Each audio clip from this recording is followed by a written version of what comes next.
Every year, search and rescue teams in the mountain states of the American West respond to hundreds of calls about missing persons in the backcountry. Most of those calls end well, but some of them produce evidence that experienced investigators document carefully, file away, and cannot explain. Not because they lack competence, because the evidence doesn't resolve into a picture that makes sense. This documentary is about 5 of those calls. 5 disappearances across 3 states in the Rocky Mountain backcountry, spanning 8 years. Different people, different terrain, different seasons. But as you hear each case, you're going to notice something. The details that don't fit in one case start to look familiar in the next. And by the time you've heard all 5, you'll be asking the same question that every investigator, every search coordinator, and every family member who has sat with these files has eventually asked. Is this a coincidence? Or is something happening in these mountains that nobody has been able to explain? That question, not any single disappearance, is what this investigation is really about. The 5 cases are the evidence. The pattern is the story. Case 1, Gerald Vance, Routt County, Colorado. October 2011. Gerald Vance was 59 years old, 30 years of hiking in Colorado's mountains, familiar enough with his planned route that he could have walked it without thinking. On the morning of October 14th, his wife Donna dropped him at a trailhead in the Routt National Forest. He was doing a 7-mile loop he had done before. She'd pick him up at 3. At 4, she called the Routt County Sheriff. By the following morning, 40 searchers were on the trail. Search dogs deployed on day 2 tracked Gerald's scent north along the main trail for approximately 2 miles, and then pulled east. Off the maintained loop into terrain that was not part of Gerald's route. The scent track ended half a mile east of the trail junction, at the edge of an open meadow near a small pond. The dogs showed significant interest at the water's edge. Gerald was not at the pond, not in the meadow, not anywhere the search covered in the following 4 days.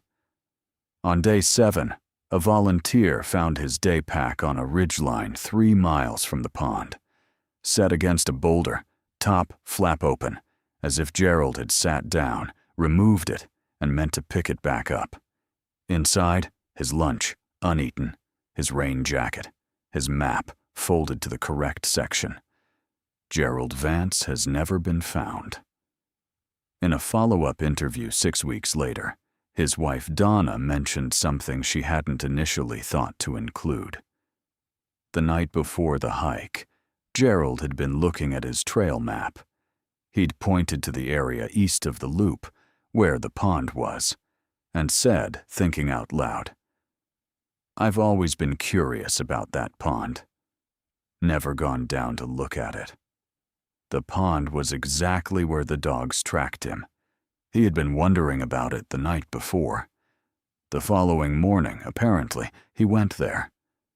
Both movements, trail to pond, pond to ridgeline, followed a visual line away from his stated route, as if Gerald was following something. What he was following and where he went after the ridgeline has never been established. One experienced hiker, one unexplained deviation toward a specific terrain feature, one pack, carefully placed, found miles from any other evidence.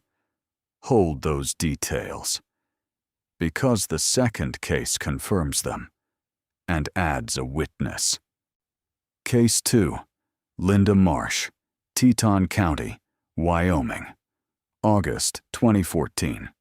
Linda Marsh was 44 years old, 15 years in the Wyoming mountains, methodical about documentation, always filed a detailed trip plan. She was the kind of person who noted terrain features she expected to encounter, before she encountered them. On August 22nd, she filed a 2-day loop plan in the Bridger-Teton National Forest east of Jackson. Left the trailhead at 7 in the morning, due back by 4 on August 23rd. She did not return. Search teams activated August 24th. On the first day of the search, a hiker named Brad Kessler came forward. He had been on a trail approximately 3 miles from Linda's planned route on the afternoon of August 22nd, the first day of her trip. He had passed a woman matching Linda's description, moving at a rapid pace, on a trail that had no connection to Linda's filed plan. Not close to her plan, 3 miles from it. Different trail, different drainage, different direction.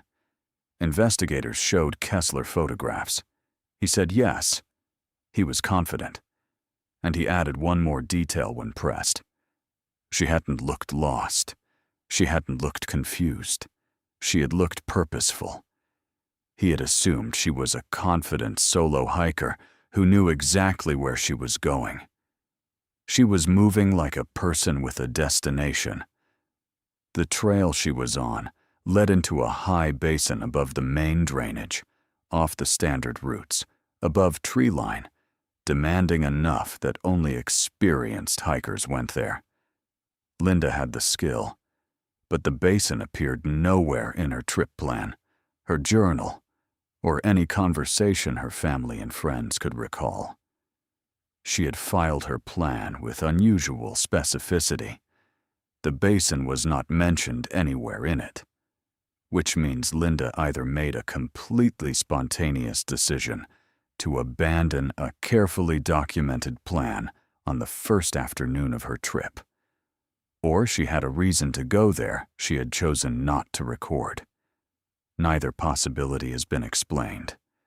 Search dogs deployed on day 2 tracked Linda's scent along her original planned route for approximately a mile before losing it in rocky terrain. They could not continue.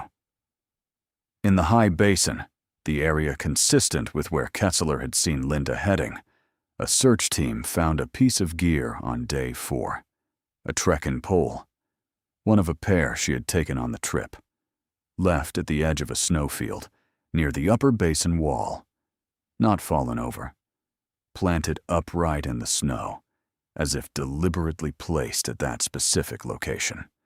One pole, upright in the snow, no second pole found in the vicinity, no other gear, no Linda, no blood, no disturbance at the snowfield edge consistent with any kind of accident.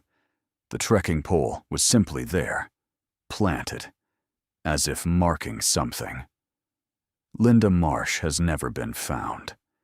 The cold case review noted that the terrain above the snowfield, a ridge connecting to a remote drainage on the far side of the basin, had received no ground coverage in the original search. The reviewer recommended aerial survey of that drainage. The recommendation remained in the file. The survey was never conducted. The trekking pole was planted upright at the edge of the snowfield, facing the terrain above. Whether Linda was looking up at something when she placed it, or marking a spot for another reason, is unknown. What is on the far side of that ridge has never been determined. 2 cases now. 2 experienced outdoors people who moved significantly off their stated routes toward terrain they had no documented reason to enter. 2 pieces of gear found at a distance, placed rather than dropped. 2 investigations that could not explain the route change. Brian Holt, a search coordinator who would later consult on Case 3, pulled both files when he began noticing the overlap. He noted the route deviations. He noted the placed equipment. He described the similarity as, in his words, specific enough to be worth tracking. He started keeping a file, not to build a theory, just to see what was there. What Case 3 showed him was something neither of the first two cases had. Case 3, Robert Fielding, Blaine County, Idaho, November 2015.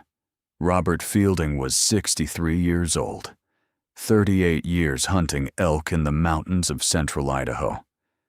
By every account of the people who hunted with him, he was a reference point for what competence in that terrain looks like. On November 7th, he entered the Sawtooth Wilderness on a solo elk hunt. He told his son David he would be back by November 9th. He was not. Tracking dogs deployed on day 3 confirmed scent at the trailhead and tracked it north along the access route. At a junction about a mile in, the dogs turned west, into a drainage with no maintained trail, no established hunting area Robert had mentioned, and that David had never heard his father describe in any of their conversations about these trips. The dogs tracked west for approximately 2 miles before stopping in rocky, frozen ground. On day 6, a volunteer found Robert's rifle in the western drainage, a quarter mile from where the dogs had stopped, propped against a tree. Fired once. No blood, no shell casing, no sign of what had been shot at. Robert Fielding has never been found. David mentioned in a cold case follow-up 18 months later that on the drive to the trailhead that morning, his father had been looking west at the drainage from the access road. He had said, "I've always wondered what's in that drainage." Then he changed the subject. Robert had wondered about that drainage the same morning he entered it. That detail, unexpressed curiosity about a specific terrain feature, followed by an unplanned move toward it, appeared in Gerald Vance's case, too. Gerald had been wondering about the pond the night before. 2 cases, the same sequence, and now Robert's. But Case 3 added something the first 2 hadn't. When Brian Holt arrived as a consultant on day 8, he found something in Robert's boot prints that he later described as the detail that bothered him most. In a section of soft soil in the western drainage, the print showed a normal stride for the first portion, and then a change. Shorter steps, greater depth of impression. The gait of a person slowing and shifting weight forward. Then the print stopped. Not at a terrain feature. Not at a boundary. In the middle of the soft section. Holt wrote in his consultation report, "The change in gait pattern prior to the end point is consistent with a subject who slowed, then stopped, in a manner that suggests the stop wasn't voluntary." Not voluntary. Robert's rifle was found a quarter mile from that stop. Neither the stop nor the rifle's condition has been explained. By the time Holt submitted that report, he had the Gerald Vance file and the Linda Marsh file alongside Robert's. 3 cases. Route deviations. Placed equipment. And now, in Robert's case, physical evidence that the end of his movement may not have been his own decision. He wrote something in his personal notes that he would later share in his 2021 interview. He wrote, "In Gerald Vance's case, the route deviation was unexplained. In Linda Marsh's case, the route deviation was unexplained, and a witness confirmed its deliberate character. In Robert Fielding's case, the route deviation is unexplained, the equipment placement is unexplained, and the physical record suggests the endpoint was not voluntary. The accumulation across 3 cases, in 3 different states, is not something I can attribute to coincidence without a specific reason to do so." He filed a written note with the Blaine County Search and Rescue Coordinator, recommending that any future disappearance in the Sawtooth Wilderness showing early signs of unexplained route deviation, be cross-referenced with the existing files before the probability model is finalized. That recommendation was filed. It was not formally adopted as protocol. He kept the file open. What he found in Case 4 made him certain the file needed to be kept. Case 4. Thomas Wren, Park County, Wyoming. September 2017. Thomas Wren was 51 years old, a licensed wilderness guide with 20 years in Wyoming's Absaroka Range. He knew this terrain well enough to bring other people safely into it for a living. He filed detailed trip plans as a matter of professional habit. On September 12th, he began a solo 3-day fishing trip home a lake he had visited multiple times. Due back September 15th, reported missing September 16th. Search dogs tracked Thomas's scent along his planned route for 1.5 miles, then turned east at a junction toward a drainage that appeared in none of Thomas's trip notes and had never been mentioned in any documented plan he had filed. The dogs tracked east for approximately 1 mile before losing the trail in rocky terrain above a canyon. On day 5, a team rappelled into the canyon. They found Thomas Wren, alive, dehydrated, disoriented, hypothermic. He had been in the canyon for approximately 2 days. He recovered fully. But what Thomas said, and has continued to say consistently across every interview and medical evaluation since, is what makes Case 4 the center of this entire investigation. He has no memory of going east. He remembers the trailhead. He remembers the first mile of his planned route. After that, fragments. One image survives from the lost period, standing at the edge of a drainage, looking east. Not deciding to look, already looking. His attention already directed there. He said, "I know what a conscious navigational choice feels like.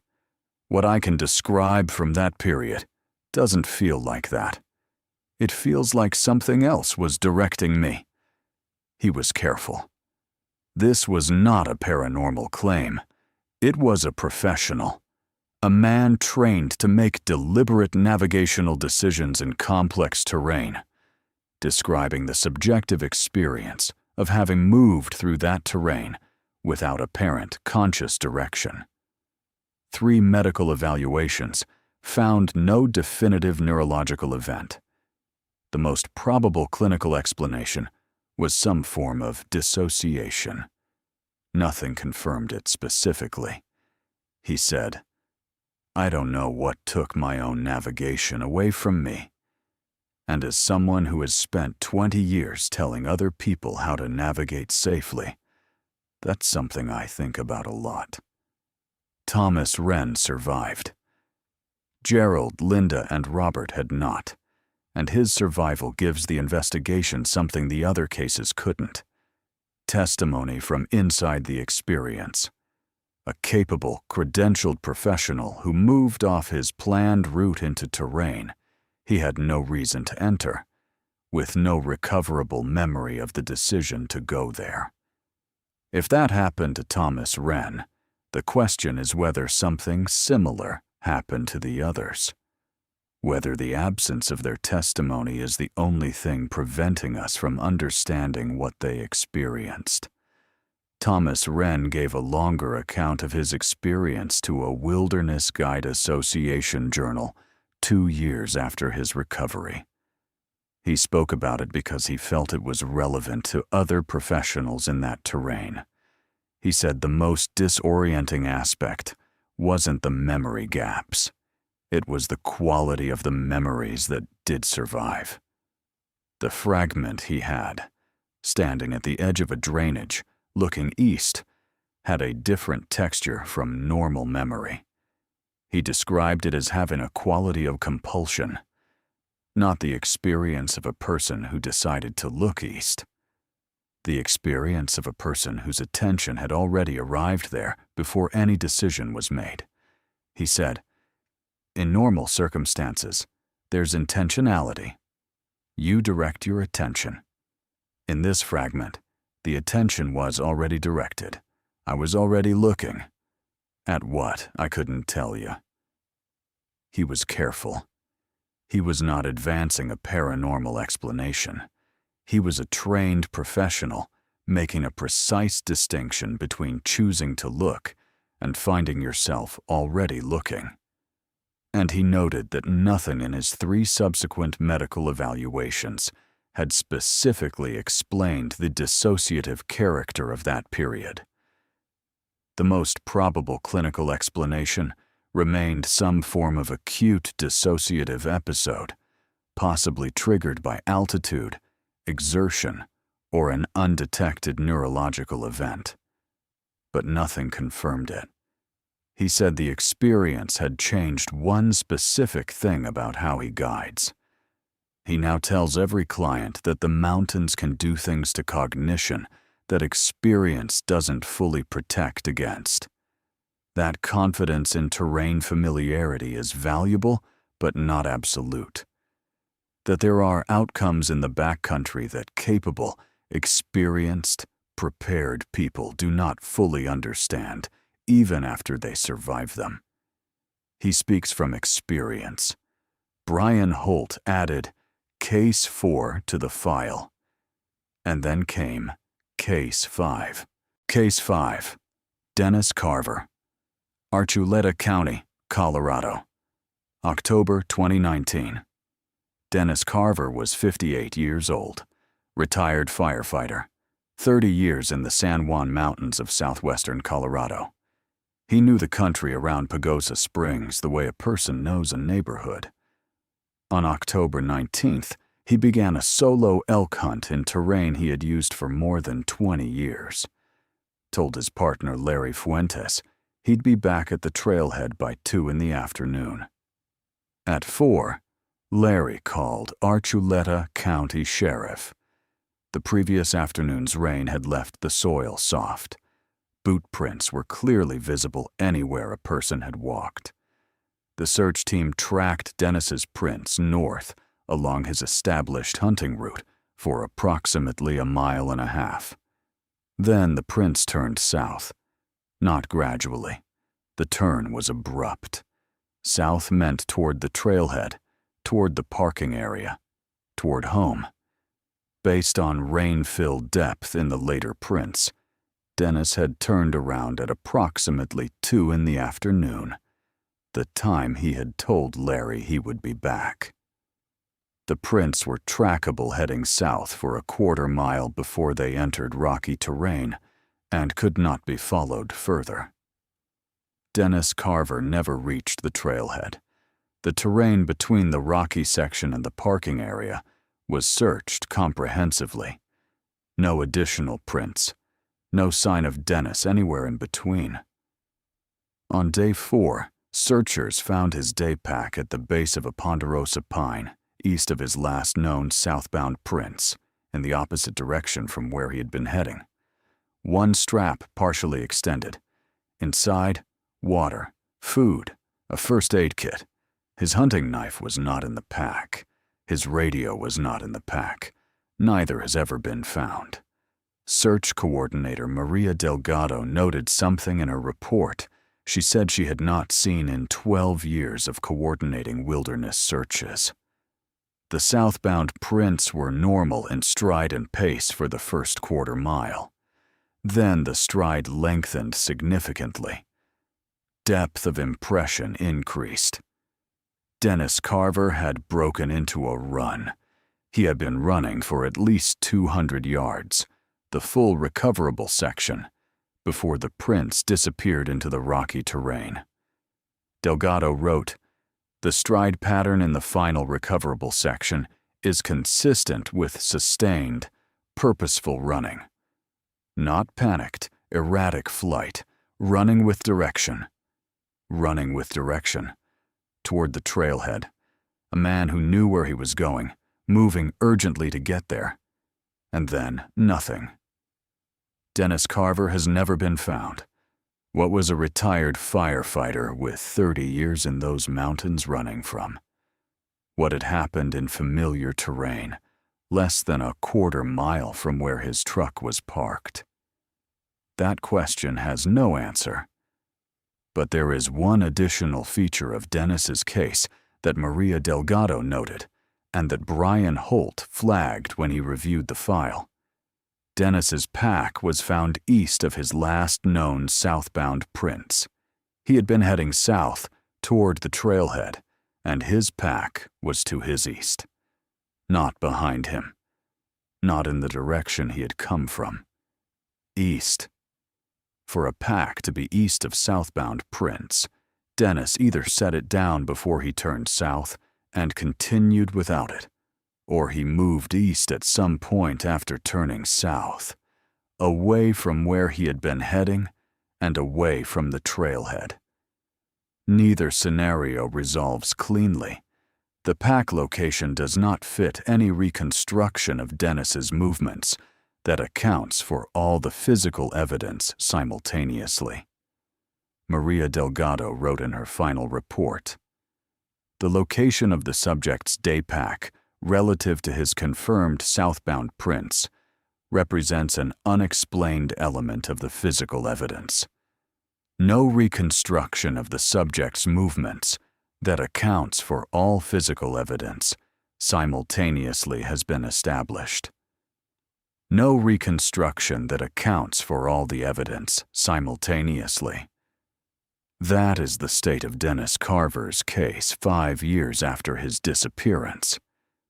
And placed alongside the 4 cases that preceded it, it forces the investigation to go somewhere it has been building toward, since Gerald Vance's dogs pulled east toward a pond. The patterns.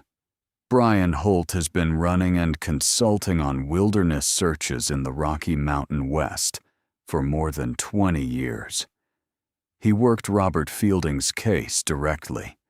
He pulled the Gerald Vance and Linda Marsh files when he noticed the overlap.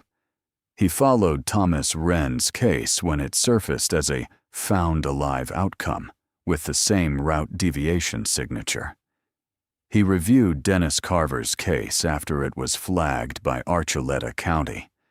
He is not a researcher. He is an operational professional who kept a file because the file kept growing.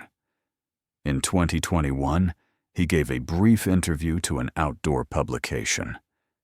He was asked directly whether he thought these cases were coincidence.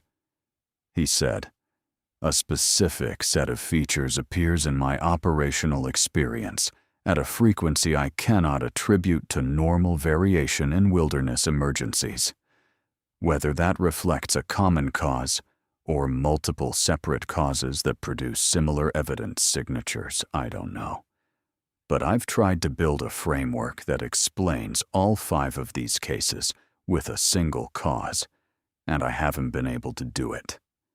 Every framework explains some features and not others. There's always something left over that doesn't fit. Let's name the features specifically, and let's do it the way Brian Holt does, without claiming more than the evidence supports. First, route deviations in all 5 cases. Gerald moved east toward the pond. Linda moved 3 miles toward the basin. Robert moved west into the unnamed drainage. Thomas moved east into the canyon. Dennis turned south toward home. And then his pack appeared east of his last confirmed southbound position. 5 cases. 5 significant deviations from stated plans. Not gradual drift. Deliberate, directionally specific moves into terrain that was unmentioned or counter to the filed route. A random sample of wilderness missing persons cases does not produce this in every case. Most subjects are found near where they said they would be. The consistent presence of deliberate deviation is a specific, recurring feature. Second, placed equipment in 4 of 5 cases. Gerald's pack, set open-topped against a boulder. Linda's trekking pole, planted upright in snow. Robert's rifle propped against a tree. Dennis's pack, one strap extended, east of where he'd been heading. In each case, investigators noted the same thing. The equipment showed evidence of deliberate placement. Not dropped, not scattered. Set. A person in genuine distress, lost, injured, frightened, does not typically take the time to plant a trekking pole upright or set a pack carefully with one strap out. The behavior requires intention. It requires a person who is still making deliberate decisions, and then immediately stops coming home. That transition from functioning, intentional behavior to complete disappearance from the evidence record is the feature Brian Holt said he cannot account for. Third, unexplained trail endpoints in 4 of 5 cases. Gerald's scent ending at the pond with no continuation. Robert's gait changing before an involuntary stop in soft soil. Dennis's running prints ending at rocky terrain. Thomas's dogs losing the trail above the canyon, where Thomas was eventually found, unable to explain how he got there. In each case, experienced handlers and coordinators described the endpoint in language that acknowledged they could not fully account for it given conditions. Now put them together. Route deviation, placed equipment, unexplained endpoint. That cluster appears across 5 independent case files in 3 states over 8 years, investigated by different agencies with no documented contact between them. There is one more dimension Brian Holt raised in his file that deserves attention before we look at what investigators have tried to explain. The geographic dimension. All 5 cases occurred in the Rocky Mountain West, in wilderness terrain above 5,000 feet. The terrain types differ, the seasons differ, but Holt noted that the specific cluster of features, directional route deviation, placed equipment, unexplained endpoints, appeared in his operational experience with higher frequency in Rocky Mountain backcountry than in other wilderness terrain he had worked. Not all Rocky Mountain disappearances share these features. The vast majority are resolved. Most unexplained ones involve circumstances consistent with standard explanations. But the cases that share this specific cluster do concentrate in this terrain. Whether that reflects something about the geography, the elevation, the population of experienced people who use this terrain, or something else. Holt did not claim to know. He noted it as a question worth asking, not a conclusion. David Polides, whose systematic documentation of wilderness disappearances draws on public records and family interviews, has identified this cluster as a recurring signature across Rocky Mountain backcountry cases. He does not explain it. He documents it. The cold case reviews of these 5 files identified one additional shared feature that the initial investigations hadn't emphasized. In every case, the primary search was built around the subject's stated plan. And in every case, the subject had moved significantly outside the planned route before the search began. The evidence trail, when eventually located, was in terrain the initial probability model had deprioritized. Brian Holt raised this in his operational review. He recommended that searches showing early evidence of route deviation should expand probability zones into non-obvious adjacent terrain earlier than standard protocol calls for, because in these cases, the standard model appears to concentrate resources in the wrong area during the critical early hours.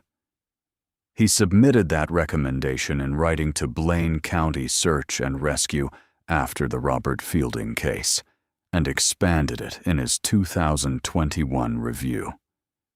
That recommendation has not been formalized into search protocols in any of the affected states. In each of these 4 missing persons cases, the critical physical evidence, the pack, the rifle, the trekking pole, was eventually found in terrain the initial model had deprioritized. Found days into the search, not in the first hours when the trail was freshest. The medical explanation: neurological events, altitude-related dissociation, cognitive disruption, accounts for the route deviations and the memory gaps Thomas described. It struggles to account for placed equipment. People in neurological distress do not typically set gear down with deliberate attention. The environmental explanation: terrain features, infrasound from certain geographic formations, documented magnetic anomalies in some Rocky Mountain zones, could account for directional confusion and disorientation. It doesn't explain why Gerald wondered about the pond the night before, or why Robert commented on the drainage that same morning. The curiosity preceded the movement. There is a third category of explanation that Brian Holt raises carefully, because he is aware of how it can be misread. He calls it the accumulated decision problem. Experienced outdoorspeople in familiar terrain sometimes make a sequence of individually reasonable decisions that, in combination, take them somewhere they did not intend to go, and from which they cannot easily return. Each step made sense. The aggregate did not. This is a documented pattern in wilderness incident analysis.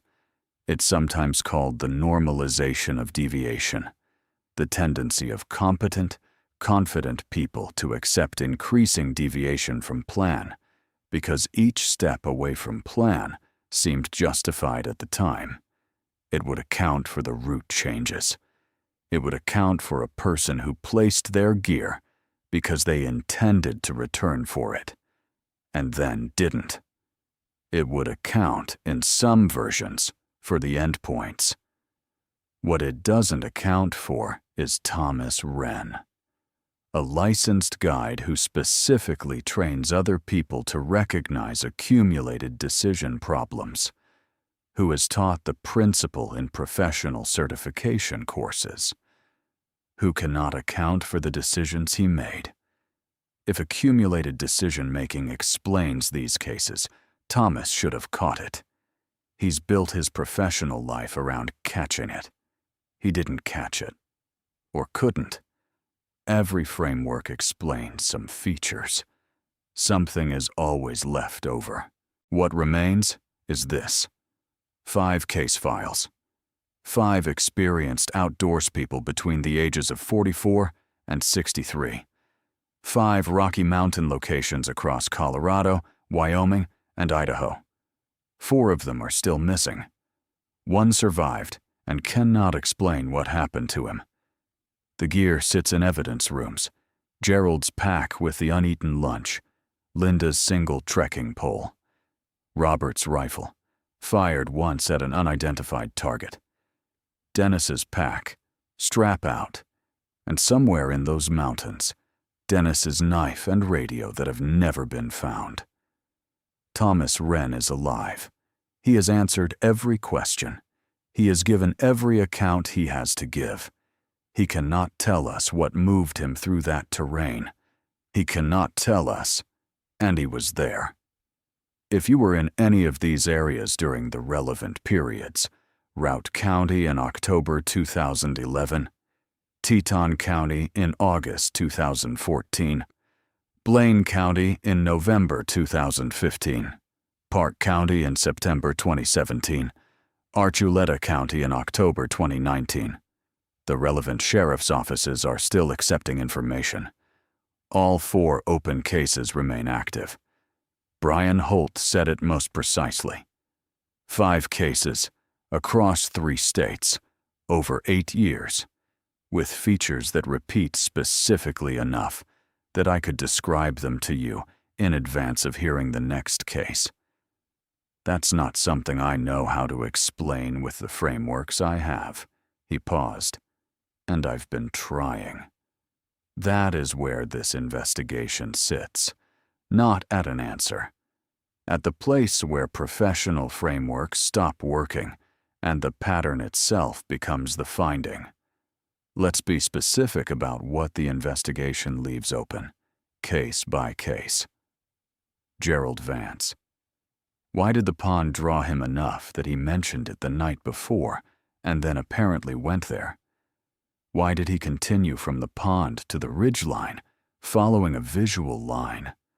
Where did he go from the ridgeline? His pack has been in evidence storage for years, his uneaten lunch still inside. Linda Marsh. What drew her 3 miles off her carefully documented plan on the first afternoon?